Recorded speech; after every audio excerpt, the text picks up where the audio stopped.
हम जब इस दुनिया में आते हैं तो हमें एक नाम दिया जाता है और हमारा नाम ही हमारा वजूद बन जाता है। नफरत, ईर्ष्या, शक, लालच, ये सारी ऐसी भावनाएं हैं जो इंसान के अंदर के हैवान को जगाती हैं और इन भावनाओं के चलते इंसान हैवानियत की सारी हदें पार कर जाता है। नमस्कार, मैं senior inspector Rajesh Yadav crime petrol Dastak के आज के इस भाग में आप सबका स्वागत करता हूं। आज मैं आपको उस केस के बारे में बताने जा रहा हूं जो अक्टूबर 2018 में मेरे सामने आया था, जब मैं पुणे के कोंढवा पुलिस स्टेशन में पोस्टेड था। वैसे तो एक इंसान की जान लेना अपने आप में एक संगीन अपराध है, लेकिन यहाँ पर एक इंसान की जान लेने के बाद जिस तरह से उसकी लाश के टुकड़े करके उसका वजूद मिटाने की कोशिश हुई, वो कोशिश बहुत ही डरावनी थी।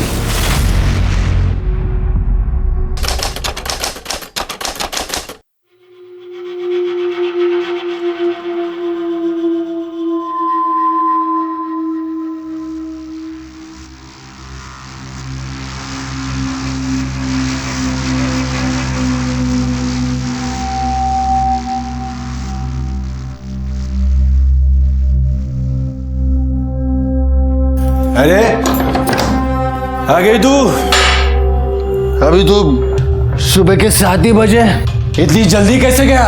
तेरे यार ने तेरे को छोड़ दिया?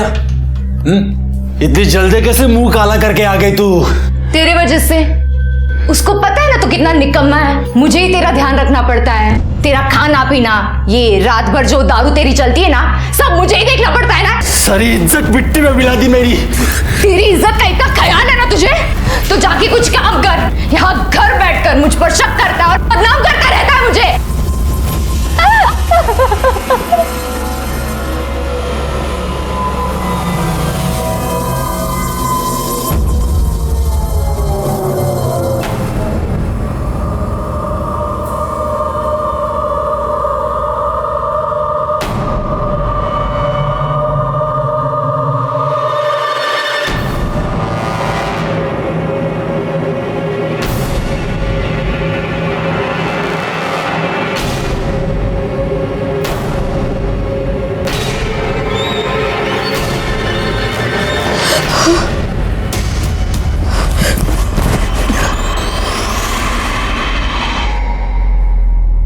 सिद्धांत, वो मैं नमिता के साथ। चुप। सिद्धांत, उसकी कोई गलती नहीं इसमें। तू चुप रहे। तू बीच में नहीं बोलेगा। आज मैं इसकी ऐसी हालत करूंगा, इसे जिंदगी भर याद रहेगा। सिद्धांत, मेरी बात तो सुना। जान से मार दूंगा मैं।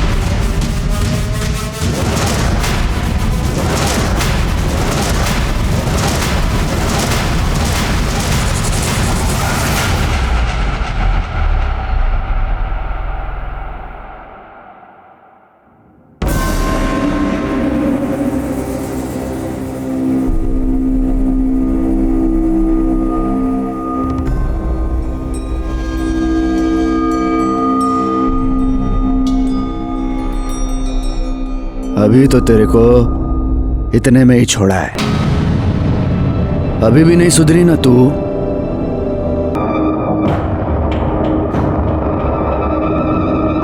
हाल तो अब मैं तेरा करूंगी।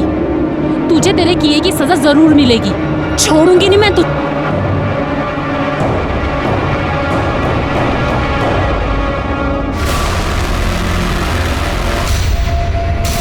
सिद्धांत, सिद्धांत, दरवाजा खोल। सिद्धांत, सिद्धांत, सिद्धांत, दरवाजा खोल।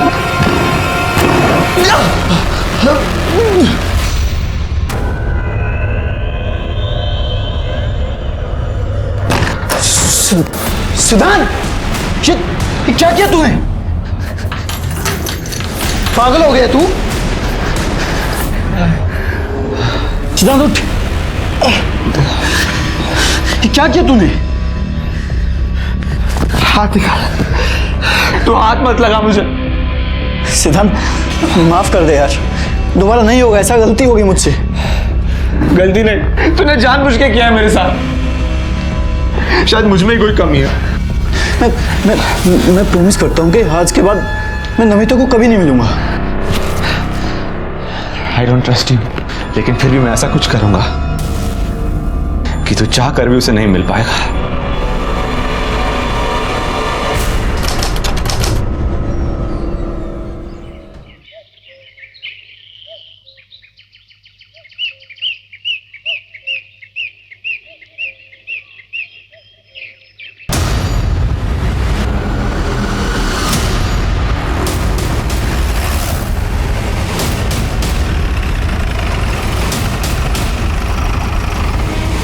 सर यहाँ की 2 ड्रम्स है जिसमें कुछ केमिकल है, जिसमें से अजीब सी बदबू आ रही है, और वहाँ खून के कुछ धब्बे हैं, लेकिन कहीं भी बॉडी नहीं मिली।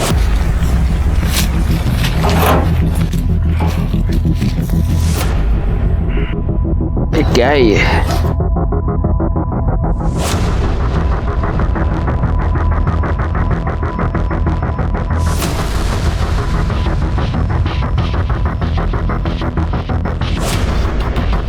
डेड बॉडी इसलिए नहीं मिली गायकवाड़ क्योंकि शायद डेड बॉडी के टुकड़े करके उसे इस केमिकल में डाल दिया गया है और वो बॉडी इस केमिकल में घुल गई। अब ये पता करना होगा कि ये बॉडी किसी जानवर की है या किसी इंसान की। वो खून के धब्बे क्या बोल रहे थे? सर यहाँ पे कुछ मांस के टुकड़े भी मिले हैं। ये देखिए, खून भी सूख चुका है, लेकिन जिस मात्रा में यहाँ पे खून है लगता है बॉडी को यहीं काटा गया होगा। फॉरेंसिक टीम को बुला। हमें सबसे पहले ये पता करना होगा गायकवाड़ कि इतनी भारी मात्रा में ये केमिकल यहाँ पर कैसे आए और ये केमिकल एग्जैक्टली है क्या। दूसरी बात ये कि ये बॉडी एग्जैक्टली किसकी है, मतलब किसी इंसान की है या किसी जानवर की है। एक काम करो गायकवाड़, आजू बाजू के पुलिस स्टेशन में पिछले 5-7 दिनों में जितने भी मिसिंग केसेस हुए हैं उन सब की डिटेल्स निकालो। और हाँ, दूसरी बात, वो जो मांस के टुकड़े हैं उनको कलेक्ट करके एविडेंस के लिए भेज दो। साहब मेरा बेटा 1 हफ्ते से गायब है साहब, पता नहीं उसका क्या हुआ, प्लीज उसे ढूंढिए साहब, कहाँ गया पता नहीं चला साहब, प्लीज। करडे काय गड़बड़ है?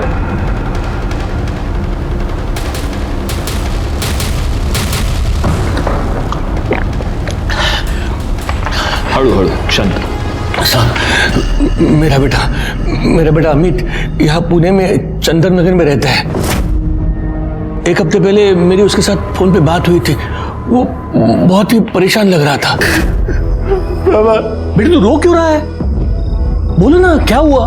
बाबा रेखा अच्छी लड़की नहीं है बाबा, मुझे उसके साथ शादी नहीं करनी चाहिए थी। वो पेट से पर वो मेरा बच्चा नहीं है। क्या? सारी इज्जत मिट्टी में मिला दी उसने। साहब उस दिन के बाद मेरी दोबारा उससे बात नहीं हो पाई। वो ना ही गांव में आया और ना ही फिर उसका कभी फोन लगा। तो आपका बेटा अमित शादीशुदा है और यहाँ हमारे चंदन नगर में अपनी बीवी के साथ रहता है। हाँ साहब। तो आपने उसकी बीवी से बात की? उसे तो पता होगा ना वो कहाँ है। साहब अगर वो घर में मिलती तो पूछता ना साहब, वो तो खुद ही गायब है। क्या मतलब पति पत्नी दोनों गायब है? हाँ साहब, पता नहीं सब क्या हुआ, लेकिन ये रेखा है वो हमारे जात की नहीं है। 2 साल पहले दोनों ने रत्नागिरी में लव मैरिज करके वो लोग यहाँ पुणे में चले आए। अमित ने 2 साल पहले मेरे मर्जी के खिलाफ रेखा से शादी की थी, इसलिए मैं उससे थोड़ा नाराज था। लेकिन साहब अमित मेरा इकलौता बेटा है, उसके अलावा मेरा कोई नहीं है। अमित और रेखा डॉक्टर प्रदीप लेले के यहाँ काम करते थे, ठीक ठाक कमा लेते थे। लेकिन फिर आखिरी बार जब मेरी अमित से बात हो गई तो मुझे पता चला कि कुछ ठीक नहीं है। वो बहुत ही दुखी था, बहुत परेशान था।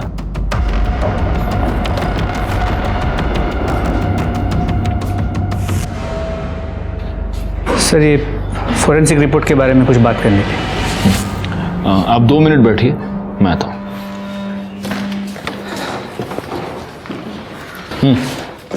सर उन 2 ड्रम में जो गली हुई बॉडी मिली थी उसके फोरेंसिक रिपोर्ट के मुताबिक वो किसी इंसान की ही बॉडी है। पर हाँ सर, उन दोनों ड्रम में जो केमिकल मिला था वो कॉन्सेंट्रेटेड एसिड था, जिससे उस बॉडी को डिस्ट्रॉय किया गया ताकि मरने वाली का नामो निशान न रहे। जी सर। और सर रिपोर्ट के मुताबिक मर्डर बॉडी मिलने से 3-4 दिन पहले हुआ था, मतलब पॉसिबल है कि ये मर्डर 6 या 7 तारीख को हुआ हो।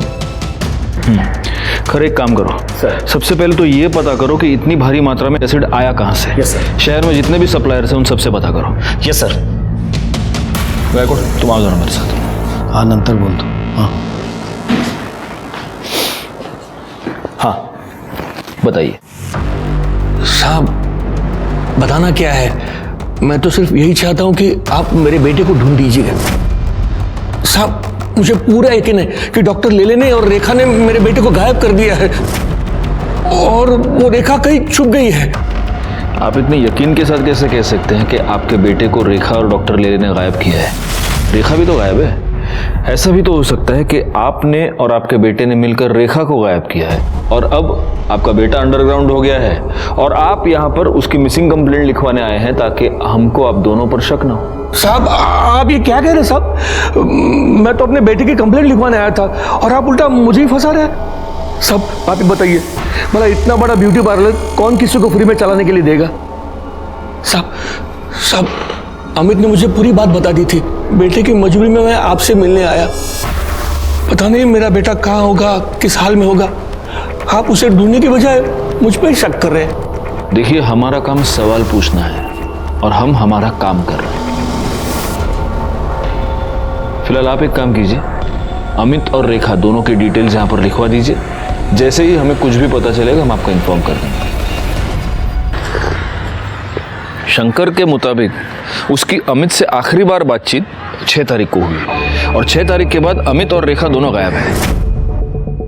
वो जो एसिड में डालकर लाश डिस्ट्रॉय की गई थी उसके फॉरेंसिक रिपोर्ट के मुताबिक वो मर्डर भी तो 6 या 7 तारीख को ही हुआ था। कहीं ये दोनों केसेस कनेक्टेड तो नहीं है? एक काम करो गायकवाड़, फॉरेंसिक टीम को लेकर अमित के घर जाओ और वहां से डीएनए सैंपल्स कलेक्ट करो।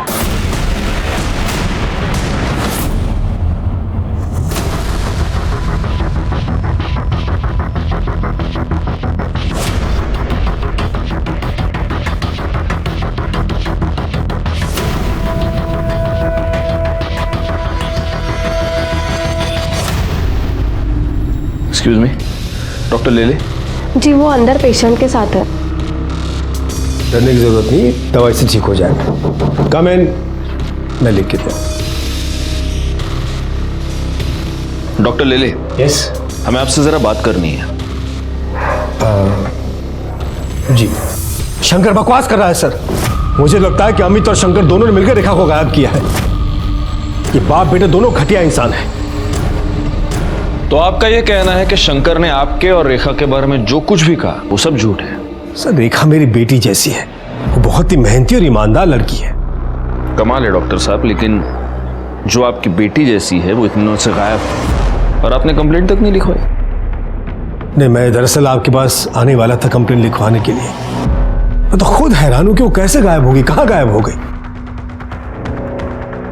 पार्लर में काम करने से पहले वो मेरे क्लिनिक में कंपाउंडर थी। कितना मारा है उसने तुम्हें? आज क्यों मारा? सर पैसे मांग रहा था वो, मेरे पास थे ही नहीं तो कहाँ से देती। यहाँ जो पगार मिलती है उससे बड़ी मुश्किल से घर चलता है, ऊपर से उसके दारू के खर्चे। देखा कब तक उस शराबी की मार सहती रहोगी? तुम उसकी पुलिस में कंप्लेन क्यों नहीं करती? नहीं कर सकती सर, उसने मेरे लिए अपना घर, अपने बाबा को छोड़ दिया। मैं उसको बहुत प्यार करती हूँ, वो सुधर जाएगा। एक बार मुझे काम मिल जाए ना कुछ और, तो पैसों की दिक्कत खत्म हो जाएगी और सब कुछ सही हो जाएगा। इसमें मैं तुम्हारी कुछ मदद कर सकता हूँ। मेरी वाइफ माधुरी का एक ब्यूटी पार्लर है। 6 महीने पहले उसकी डेथ हो गई, तब से बंद पड़ा हुआ है। अगर तुम उसे संभाल सको तो देख लो।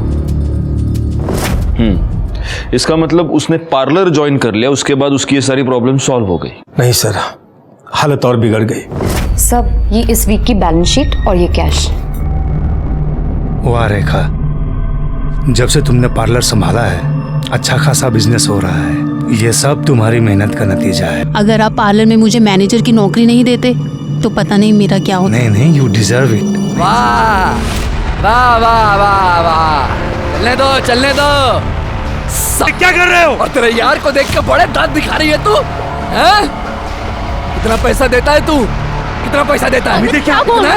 इतना पैसा देता है इसको ये सब करने के लिए? बोल बोल साली, बाहर निकालो से। बाहर जाऊं मैं? क्यों बाहर जाऊं? ताकि तुम दोनों इधर रंगरलियां मना सको, हाँ?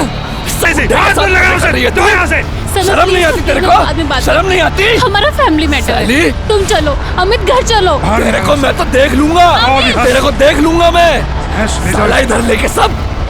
सर पता नहीं जाहिल अमित के दिमाग में किसने बात डाल दी कि मेरे और रेखा के बीच में कुछ चल रहा है। सर मुझे लगता है उस पागल ने ही रेखा के साथ कुछ कर दिया है। आप अमित को ढूंढो सर। लेकिन एक बात माननी पड़ेगी डॉक्टर साहब, आप बड़े कमाल के एम्प्लॉयर हैं। अपने सारे एम्प्लॉयज का इतना ख्याल कौन रखता है ना? या फिर आप सिर्फ रेखा का ख्याल रखते थे? मतलब उसके केस में कुछ स्पेशल था? नहीं, क्योंकि आप कह रहे हैं कि आपकी बेटी जैसी थी, लेकिन वो लड़की पिछले 6 दिनों से गायब है और आप कंप्लेन लिखवाने की बस सोच रहे थे। रेखा 1 हफ्ते की छुट्टी लेकर गई थी, इसलिए कब वो गायब हो गई मुझे पता ही नहीं चला। पिछले 1 हफ्ते में उसने मुझे कांटेक्ट ही नहीं किया। साहब रेखा का आदमी अमित एक नंबर का कान का कच्चा है साहब। तब पता नहीं किसी ने उसको डॉक्टर साहब और रेखा के बारे में क्या बात कह दी, लेकिन साहब मैं बताऊं आपको, रेखा को साहब अपनी बेटी की तरह मानते थे और हमेशा उसकी मदद करते थे। और साहब उसकी क्या, वो सबकी मदद करते थे।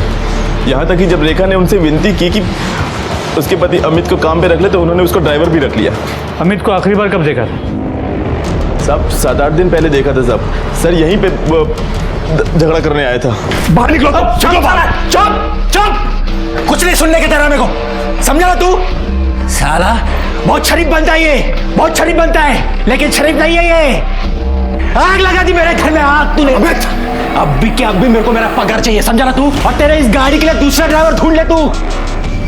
तेरी नौकरी पे तो लात मारता हूं मैं, नहीं चाहिए तेरी नौकरी। निकल, पैसा निकाल मेरा। निकल, दफा हो जाए से। जाता हूं, लेकिन तेरे को छोड़ूंगा नहीं मैं, समझा ना तू? छोड़ेगा नहीं तेरे को मैं। साहब वो जैसे पगार लेके गया ना साहब, तब से वो वापस नहीं आया और रेखा भी तब से नहीं आई। ये अमित ने छोड़ के जाने के बाद तुम्हारे साहब ने कोई और ड्राइवर नहीं रखा? नहीं, अभी तक नहीं रखा। और साहब मुझे लगता है कि अब वो रखेंगे भी नहीं, क्योंकि साहब ने 2 ड्राइवर रखे, दोनों ही मक्कार निकले। 2 ड्राइवर? ये दूसरा कौन है? साहब अमित से पहले इकबाल नाम का ड्राइवर था साहब। साहब वो भी बहुत कमीना था, रेखा पर उसकी हमेशा गंदी नजर रहती थी। हाँ। ये रेखा, मैं तेरा ड्राइवर नहीं हूँ, डॉक्टर साहब का हूँ। मालकिन बन के पीछे बैठ रही है। आ गया, आ गया।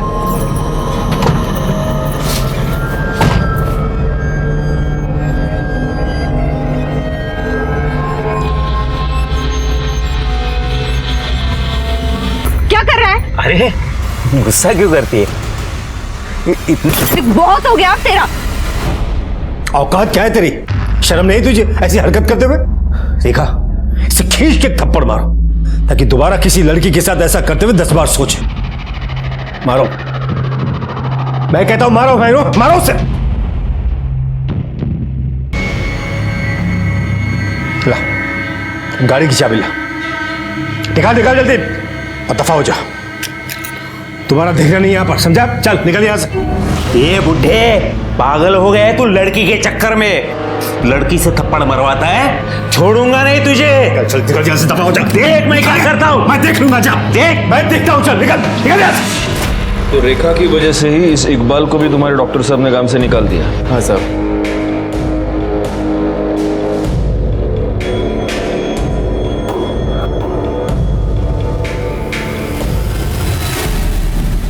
ठीक है। नहीं साहब, हमारे यहाँ तो बहुत छोटे स्केल में सप्लाई होता है, इतनी बड़ी क्वांटिटी में नहीं होता है। और वैसे भी हमारा ज्यादातर सप्लाई एजुकेशन इंस्टीट्यूट में होता है। और कोई अगर चाहता भी है कि इतना बड़ा केमिकल सप्लाई किसी को करे तो वो कंपनी रजिस्टर होना जरूरी होती है। क्या आप मुझे पुणे और आसपास की कंपनीज की लिस्ट दे सकते हैं जो इतनी क्वांटिटी में केमिकल्स खरीदती और बेचती है? क्यों नहीं साहब, आइए ना। इस रमेश ने जो हमें इन्फॉर्मेशन दी है वो हमारे बहुत काम आ सकती है गायकवाड़। बस एक बात मैं समझ नहीं पा रहा हूँ, यही इन्फॉर्मेशन हमें डॉक्टर लेले ने क्यों नहीं दी? सर समझ में तो ये भी नहीं आ रहा है कि ये डॉक्टर हमारी बातें ऐसे छुप के क्यों सुन रहा था। इसकी वजह कोई भी हो सकती है। इन बातों के जवाब हमें इकबाल देगा। एक काम करो, उसको पुलिस स्टेशन बुलाओ। और एक और बात गायकवाड़, इस डॉक्टर लेले के ब्यूटी पार्लर में भी पूछताछ करो। पता तो चले कि इस डॉक्टर ने हमें जो कहानी सुनाई है वो सच है भी या नहीं। रेखा बहुत अच्छी लड़की है, मेहनती भी है, सब पर ध्यान देती है और सबका ख्याल भी रखती है। उसका पति अमित, उसे जानते हैं आप? हाँ साहब, लेकिन वो मुझे समझ में नहीं आया। शुरू में रेखा से वो बहुत प्यार करता था और बहुत ध्यान देता था और रोज आता भी था। वो काम में लेट तो होता है साहब, पर रेखा तो कुछ और ही थी। कुछ और मतलब? रेखा पर डॉक्टर साहब कुछ ज्यादा ही मेहरबान थे। और देखिए ना साहब, हम सभी लड़कियों के पास काफी सालों का एक्सपीरियंस है और रेखा तो फ्रेशर थी, फिर भी उसे सीधा मैनेजर बना दिया। तो आपको लगता है कि डॉक्टर और रेखा का अफेयर चल रहा था? देखकर तो कुछ ऐसा ही लगता है साहब। खाली दिमाग शैतान का घर होता है और अमित के साथ भी यही हो रहा था और वो रेखा की जान लेने पे तुला था। चल अभी बाहर चल, निकलो यहाँ से। देख लूंगा तेरे को मैं, जाओ देख लूंगा। तेरी तो साली अपने यार की वजह से नखरा कर रही है ना तू। तुम दोनों को छोड़ूंगा नहीं मैं, मार डालूंगा तुम दोनों को। रेखा के घर से उसे कोई मिलने आता था? सर उसके घर से तो कोई नहीं आता था, पर उनके ससुर आते थे ठीक सैलरी मिलने के टाइम पे। उसका ससुर, वो शंकर? जी सर, रेखा हर महीने 10 से 20 हजार रुपए अपने ससुर को देती थी। ये तेरी मेरे बेटे को फंसाने की कीमत है। लेकिन वो इतने सारे पैसे उसे देती क्यों थी? ये सब तो उसने कभी नहीं बताया। यहाँ पार्लर में रेखा सबसे ज्यादा बात किससे करती थी? सुनीता से। पर सुनीता आज पार्लर में नहीं है, शादी में गई है ना, इसलिए छुट्टी पर है। सर ये शंकर तो खिलाड़ी लग रहा है। अब तो ये बिल्कुल पॉसिबल है कि शंकर ने अपने बेटे अमित के साथ मिलकर रेखा को मारा हो और फिर वो अंडरग्राउंड हो गया। और इस अमित का फोन 5 तारीख से स्विच ऑफ आ रहा है। लेकिन रेखा को मारने का मोटिव जितना शंकर और अमित के पास है, उतना ही डॉक्टर लेले के पास भी तो है। क्योंकि अगर डॉक्टर लेले और रेखा का अफेयर था, तो उस अफेयर के पब्लिक हो जाने के डर से, बदनामी के डर से लेले ने रेखा को मारा होगा। बैकवर्ड, सबसे पहले तो हमें यह पता करना होगा कि वो लाश वाकई रेखा की है भी या नहीं, या किसी और की है। फॉरेंसिक से जल्द डीएनए रिपोर्ट मंगाओ। जी सर, लेकिन अभी ये समझ में नहीं आ रहा कि रेखा की ऐसी क्या मजबूरी होगी कि वो अपने ससुर को पैसे देती। इसका जवाब शायद एक आदमी हमें दे सकता है। सर, अमित जब कुछ काम नहीं करता था तो उसके बाद शंकर से पैसे लेता था। शंकर इसी बात का फायदा उठा रहा था। उसने अमित के सामने एक डील रखी थी कि या तो वो उसका पैसा वापस कर दे या रेखा को छोड़ दे। और रेखा बेचारी अकेली अपनी शादी बचाने के लिए उसके पति का कर्जा चुका रही थी।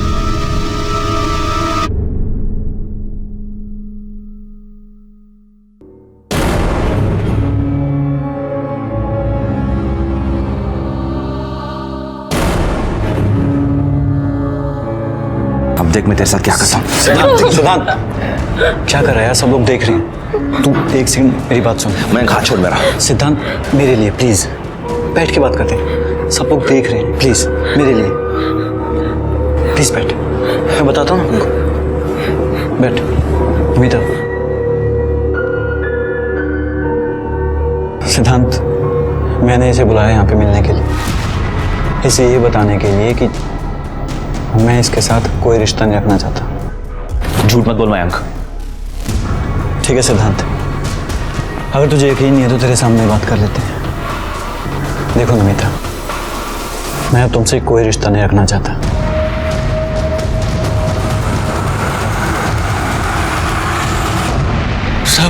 सब क्या हुआ है? मुझे यहाँ क्यों बिठा के रखा है? क्योंकि तूने हमें यह बताया नहीं कि तूने अपने बेटे को पैसे उधार दिए थे और उसकी वसूली तो अपनी बहू से कर रहा था। शायद इसमें तुम दोनों इन्वॉल्व थे, तुम बाप बेटे। और जब तेरी बहू ये बात जान गई तो उसने पैसे देने से इनकार कर दिया और उसी गुस्से में तूने और तेरे बेटे ने तेरी बहू का मर्डर कर दिया। अब बता, रेखा को कैसे मारा? और ये भी बता कि तेरा बेटा अमित अभी कहाँ छुपा बैठा है। साहब, मैं क्यों मारूंगा रेखा को? हाँ, मैं उससे पैसे जरूर लेता था ताकि उस पर दबाव बढ़ा सकूं और वो तंग आकर अमित के साथ अपने गांव वापस चली जाए और मैं उनकी शादी बचा सकूं। अगर वो डॉक्टर लेले के साथ रहती तो कुछ नहीं बदलता साहब। और उसके पैसे की मुझे कोई जरूरत नहीं थी साहब। मेरे पास भगवान का दिया हुआ सब कुछ है और मेरे बाद में वो उन दोनों का ही होना था ना साहब। मैं सच कह रहा हूँ, मैंने कुछ नहीं किया। और अमित और रेखा कहाँ है मुझे नहीं पता। सच बोल रहा हूँ साहब। डॉक्टर लेले ने रेखा को अपने पार्लर का इंचार्ज बना दिया, जिससे रेखा की फाइनेंशियल प्रॉब्लम सॉल्व हो गई। लेकिन उसके बाद रेखा का ससुर शंकर रेखा से पैसे मांगने लगा और रेखा का पति अमित रेखा पर शक करने लगा। अब रेखा और अमित दोनों गायब है। शंकर डॉक्टर लेले पर इल्जाम लगा रहा है और डॉक्टर लेले शंकर और अमित दोनों पर शक कर रहे हैं। ये केस तो सुलझने के बजाय ज्यादा उलझता ही जा रहा है गायकवाड़।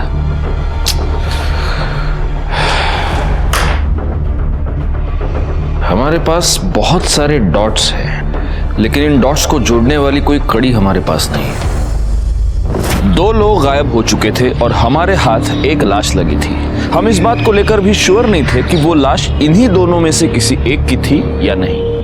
हम हर छोटी से छोटी पॉसिबिलिटी को चेक कर रहे थे और तभी हमारे हाथ डीएनए रिपोर्ट आई, जिसने हमारा काम थोड़ा सा आसान कर दिया, क्योंकि डीएनए रिपोर्ट से साबित हो गया कि जिस लाश के टुकड़े करके उसे एसिड में डिस्ट्रॉय किया गया था वो लाश रेखा की ही थी। अब सवाल यह था कि रेखा को इतनी दर्दनाक मौत किसने दी और क्यों दी? अमित कहां था? क्या अमित ने ही रेखा को मारा था और अब वो गायब था? ये सारे सवाल अभी भी बने हुए थे। तभी हमारे हाथ एक ऐसी लीड लगी जिसने इस केस को एक नई दिशा दे दी।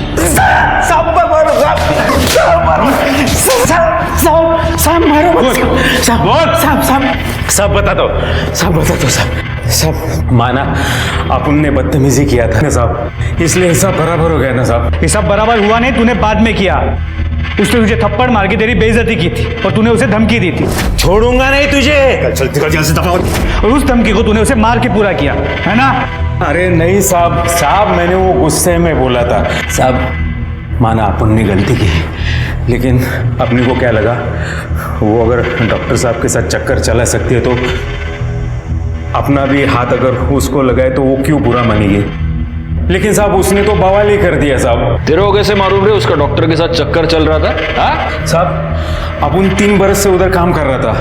अपन डॉक्टर साहब को पहचानता है ना साहब। और साहब ड्राइवर है अपन, अपनी नजरें आगे भी रहती है और पिछले वाले सीट पे भी रहती है साहब। सिद्धांत को लेके तुम्हें परेशान होने की जरूरत नहीं है। ये सिद्धांत कौन है और उसको रेखा से क्या प्रॉब्लम थी? साहब सिद्धांत डॉक्टर साहब का बेटा साहब। उसको तो एक आंख से पसंद भी नहीं थी रेखा, वो बहुत नफरत करता था साहब। अपन अपनी आंखों से देखा है ना साहब।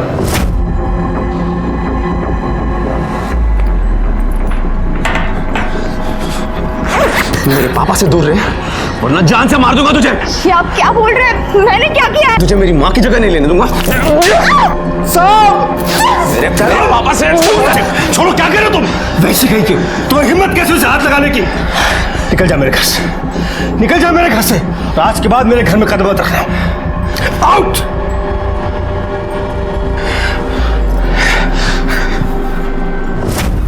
साहब अपन को तो फुल डाउट है साहब, सिद्धांत बाबा ने ही कुछ किया है रेखा के साथ। अच्छा, सिद्धांत ने रेखा को धमकी दी तो तू बोल रहा है उसने उसका मर्डर कर दिया? धमकी तो तूने भी दी थी साले, तो इसका मतलब तूने भी मर्डर किया? साहब अपन काय को मर्डर करेगा साहब? जिस दिन अपना वो घर छूटा, उस घर से अपना वास्ता उसी दिन से छूट गया साहब। तू नाटक बहुत अच्छा करता है रे इकबाल। करडे याची सगळी नाटक बाहेर काढा। साहब साहब मारो गायकवाड़, अगर ये इकबाल सच कह रहा है तो इस केस में एक बहुत जरूरी क्लू हमारे हाथ लगा है। लेकिन सबसे पहले महेश और बाकी नौकरों से ये क्रॉस चेक करना होगा कि इकबाल के बयान में कितनी सच्चाई है। एक और काम करो, इस डॉक्टर सिद्धांत की पूरी कुंडली निकालो और उसे पुलिस स्टेशन बुलाओ।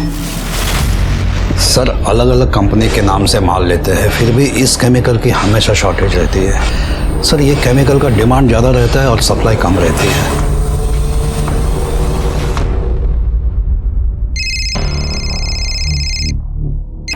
हाँ बोला सर, एक खास इन्फॉर्मेशन मिली है।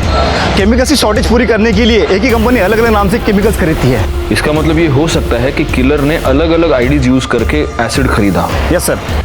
एक काम करो, ये पता करो कि किन किन कंपनीज ने अलग अलग आईडीज का इस्तेमाल करके एसिड खरीदा है, और हो सकता है कि ये एसिड रेखा की मौत के कुछ दिन पहले खरीदा गया हो। Right sir. तुमने रेखा के साथ मारपीट की थी क्योंकि वो और उसका पति मेरे बाबा को बेवकूफ बना रहे थे। हमारा सब कुछ हड़पना चाहते थे।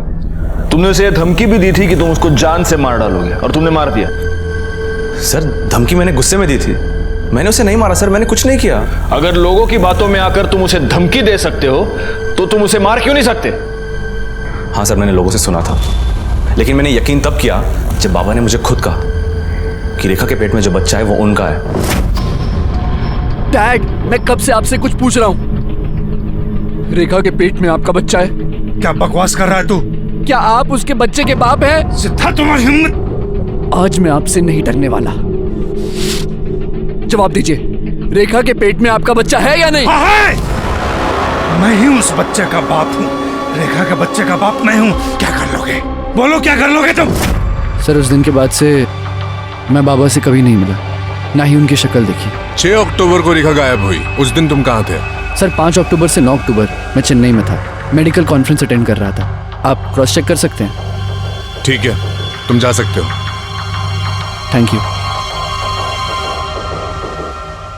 गायकवाड़, इसका स्टेटमेंट क्रॉस चेक करो, इसके मोबाइल लोकेशन, कॉल डिटेल सब कुछ निकालो और नजर रखो इस पर।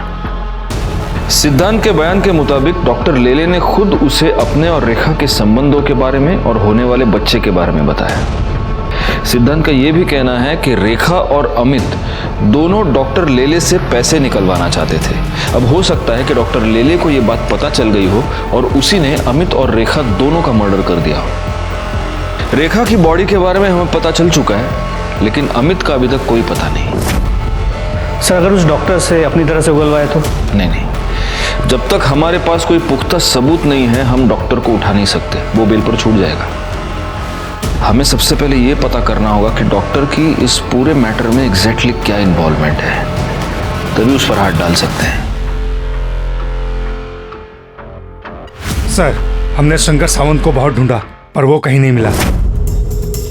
एक काम करो, उसका फोन सर्विलेंस पे डाल दो और जैसे ही ऑन होता है उठा लो उसको। सर। गायकवाड़, उस अमित के फोन का क्या स्टेटस है? सर, उसका फोन कंटिन्यूसली स्विच ऑफ आ रहा है, लेकिन रेखा की कॉल रिकॉर्ड से मोबाइल लोकेशंस आ गए हैं।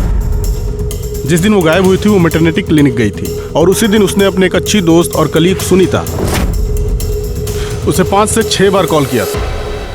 सर, ये आपसे मिलना चाहती हैं। जी कहिए। सर, मैं सुनीता, रेखा की कलीग और दोस्त। आपने बुलाया था मुझे? ओह यस, बैठिए बैठिए। एक बात बताइए सुनीता जी, 6 तारीख को आपकी रेखा से फोन पर बात हुई थी? हाँ सर, हम उस दिन मिले भी थे। कितने बजे? सुबह 10 बजे। उसके पति को ऐसा लगता था कि रेखा के पेट में जो बच्चा है वो डॉक्टर प्रदीप का है, इसलिए वो अबॉर्ट करना चाहती थी बच्चा। तो रेखा का पति रेखा पर शक करता था, इसलिए रेखा ने अपने बच्चे को अबॉर्ट करवा दिया? सर, शक की वजह से नहीं सर, दरअसल वो बहुत दुखी थी।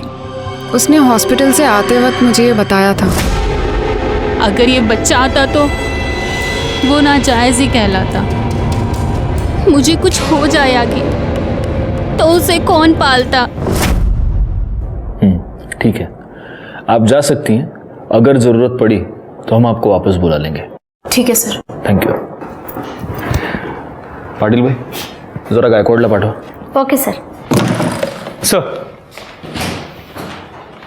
गायकवाड़, रेखा के फीटस के साथ अमित और डॉक्टर लेले दोनों का डीएनए मैच करके देखो, क्योंकि पॉसिबिलिटी ये है कि ये बच्चा डॉक्टर लेले का ही है और इसीलिए अमित ने उसे अपनाने से मना कर दिया। और डॉक्टर लेले ने भी सोसाइटी प्रेशर की वजह से, अपने बेटे के प्रेशर की वजह से उसे अपनाने से मना कर दिया। अब रेखा को अबॉर्शन करवाने के अलावा कोई और चारा नहीं था, लेकिन डॉक्टर लेले ये नहीं जानता था कि रेखा ने अबॉर्शन करवाया है, इसलिए अपने आप को बचाने के लिए उसने रेखा को और अमित को दोनों को गायब कर दिया। शायद डॉक्टर लेले को ये लगा हो कि रेखा के गायब होने का इल्जाम अमित पे लग जाएगा और वो साफ बच जाएगा। एग्जैक्टली। इस डॉक्टर लेले को पुलिस स्टेशन बुलाओ। सर।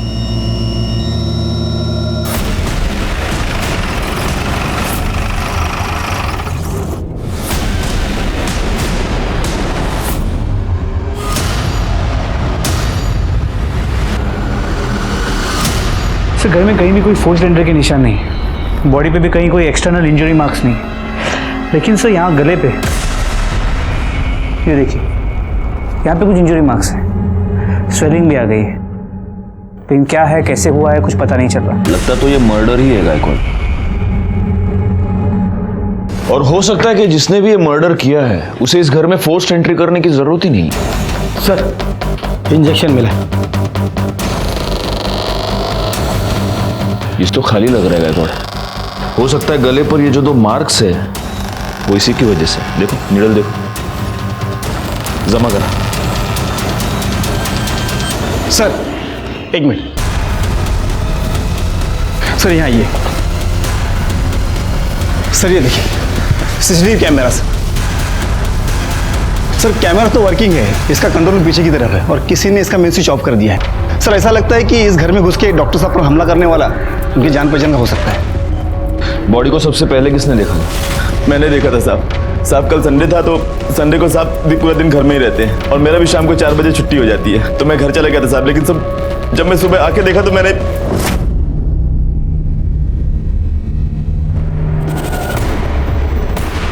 साहब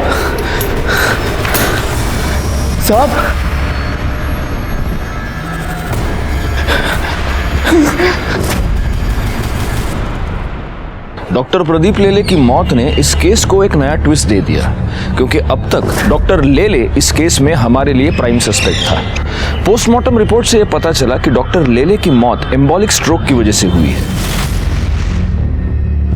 जिसकी वजह से उनका ब्लड सर्कुलेशन गड़बड़ा गया, उन्हें हार्ट अटैक आया और उनकी मौत हो गई। मर्डर का यह तरीका एक डॉक्टर के लिए बहुत आसान था और तभी हमारे सामने एक ऐसा नाम आया जिसे रेखा और डॉक्टर लेले दोनों से प्रॉब्लम थी। बोल, अपने बाप का मर्डर क्यों किया? बोल। सर मैं उन्हें क्यों मारूंगा सर? आपके पास क्या प्रूफ है कि मैंने उन्हें मारा है? प्रूफ? तेरे पिता की मौत एम्बोलिक स्ट्रोक की वजह से हुई है। आदमी को एम्बोलिक स्ट्रोक कब और कैसे आता है ये तो तू बहुत अच्छी तरह से जानता होगा, डॉक्टर है तू, है ना? तेरे और मयंक के रिलेशनशिप के बारे में तूने अपने पिता को बताया था? क्या तूने उनको यह बताया था कि तू लड़कियों में नहीं लड़कों में इंटरेस्टेड है? नहीं बताया था। इसका मतलब तूने ये बात उनसे छुपाई थी। तुझे इस बात का डर था कि वो ये रिलेशनशिप कभी एक्सेप्ट नहीं करेंगे और इसी डर की वजह से तूने उनकी जान ले ली। जिस दिन पापा की डेथ हुई मैं हॉस्पिटल पर था, नाइट ड्यूटी पर। आप हॉस्पिटल का सीसीटीवी चेक कीजिए, मेरा फोन लोकेशन ट्रैक कीजिए। मैं मुंबई में था सर। ओहो, डिटेक्टिव हैं? मेडिकल के साथ साथ ये भी पढ़ाई कर लिया आपने, डॉक्टर। लेकिन आदमी मुंबई से पुणे आ गया, इसका मतलब उसका मोबाइल भी मुंबई से पुणे आ गया, ऐसा नहीं होता। तू पुणे आया, तूने अपने फादर का मर्डर किया, लेकिन तेरा मोबाइल तूने मुंबई में ही छोड़ा था। और जिस कॉन्फिडेंस से तू ये सब कह रहा है, तूने ये सेफ्टी तो जरूर ली होगी। सर मैं सच कह रहा हूं सर। मैं अपने बाबा को क्यों मारूंगा सर? मैंने ऐसा कुछ नहीं किया सर। सर हमें एक इंपॉर्टेंट लीड मिली है।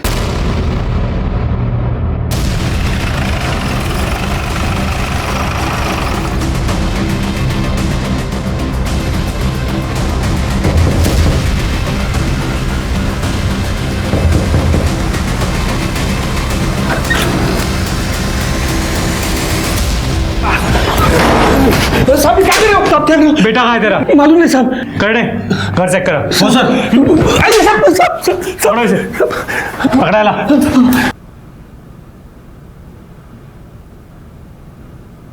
साहब मैंने कुछ किया। साहब मत मारो। साहब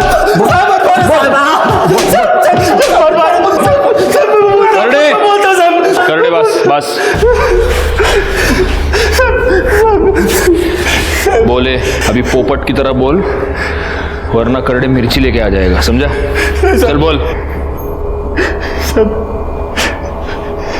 मैं बहुत प्यार करता था साहब, लेकिन उसने मेरे को बहुत धोखा दिया साहब। डॉक्टर का बच्चा अपने पेट में लेके घूम रही थी साहब। वो डीएनए टेस्ट से यह साबित हो चुका है कि रेखा के पेट में जो बच्चा था वो तेरा बच्चा था।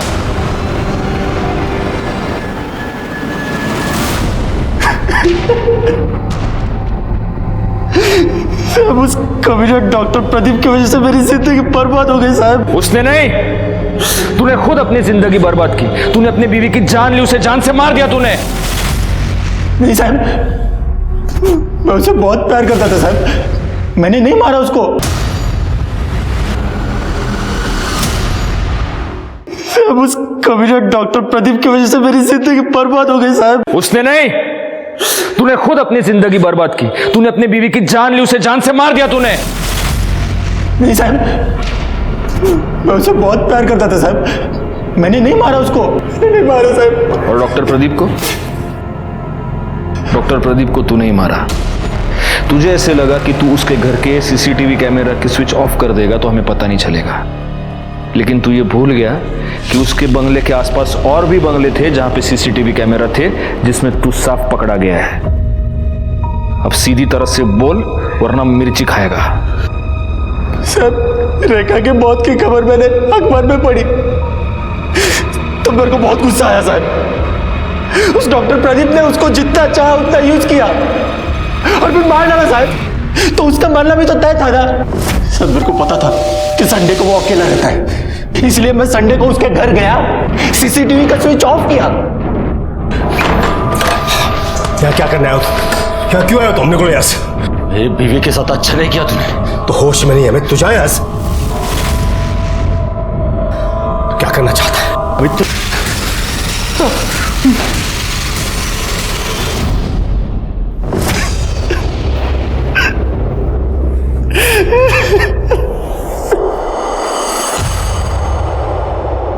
सर, पुणे के सेम एड्रेस पर रजिस्टर्ड 2 ट्रेडिंग कंपनी ने 5 अक्टूबर के दिन अलग अलग सप्लायर से 2 ड्रम खरीदे थे और जिसने ड्रम खरीदे हैं उसके इस केस से कनेक्शन है।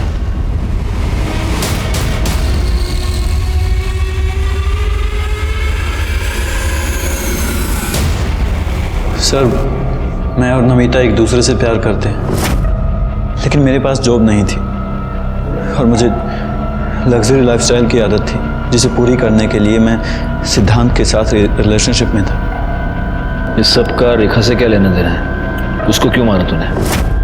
सर, क्योंकि सिद्धांत की उसके डैड के साथ लड़ाई हो गई थी और उन्होंने उसे अपनी प्रॉपर्टी से बेदखल करने के लिए कहा था, जिसकी वजह से सिद्धांत काफ़ी परेशान था। पापा ने मुझे धमकी दी कि मुझे घर से निकाल देंगे, जायदाद से बेदखल कर देंगे। पापा बोल रहे थे कि सब कुछ रेखा और उसके बच्चे के नाम हो जाएगा। सिद्धांत अपने इंटर्नशिप पर था। उसके डैड उसे हर महीने अच्छे खासे पैसे भेजते थे, जिसकी वजह से मेरा खर्चा चलता था। जब मुझे पता चला कि उसके डैड उसे प्रॉपर्टी से बेदखल करने वाले हैं तो मैं डर गया था। मुझे लगा अब मेरी आगे की लाइफ कैसे कटेगी, इसलिए मैंने डिसाइड किया कि मैं रेखा और उसके बच्चे को मार दूंगा।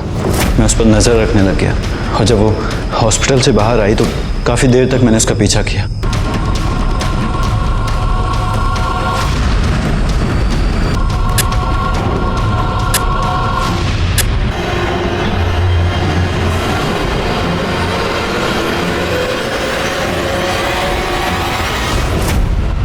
तू रेखा पर नजर रखे हुए था, तो तुझे इतनी सी बात समझ में नहीं आई कि वो लड़की 4 से 6 घंटे एक अबॉर्शन करने वाले हॉस्पिटल में क्या करने गई थी? अगर तूने अपना कॉमन सेंस यूज किया होता ना, तो आज तू इस तरह से मेरे सामने नहीं बैठा होता और आज रेखा जिंदा होती। एक सीधी साधी मेहनती लड़की जो अपनी छोटी सी गृहस्थी का सपना देख रही थी, एक्सपेंसिव लाइफस्टाइल चाहने वाले मयंक और शक करने वाले उसके पति अमित की वजह से मारी गई। डॉक्टर प्रदीप लेले का भी इसमें बराबर का हाथ था, क्योंकि अगर डॉक्टर लेले अपने बेटे को ठीक से समझाते, अगर वो इस सिचुएशन को मैच्योरली हैंडल करते, तो शायद रेखा, उसका बच्चा और खुद डॉक्टर लेले आज जिंदा होते। लेकिन उन्होंने ऐसा नहीं किया और इसी की वजह से रेखा अपना बच्चा गंवा बैठी और बाद में अपनी जान भी। इसमें हालांकि रेखा का कोई कसूर नहीं था, लेकिन उसकी एक गलती ये थी कि उसने इस क्राइम की दस्तक को अनसुना कर दिया। अपने पति का शक और उसकी मार वो सहन करती रही। इस तरह के अत्याचार को आप कभी भी सहन ना करें, क्योंकि अत्याचार को सहन करके आप उसे मिटाते नहीं बल्कि उसे बढ़ावा देते हैं। इसी के साथ मैं सीनियर इंस्पेक्टर राजेश यादव आपसे विदा लेता हूँ। दोबारा मिलूंगा, तब तक सतर्क रहिए और देखते रहिए क्राइम पेट्रोल दस्तक, क्योंकि मकसद बताना नहीं, बचाना है। जय हिंद।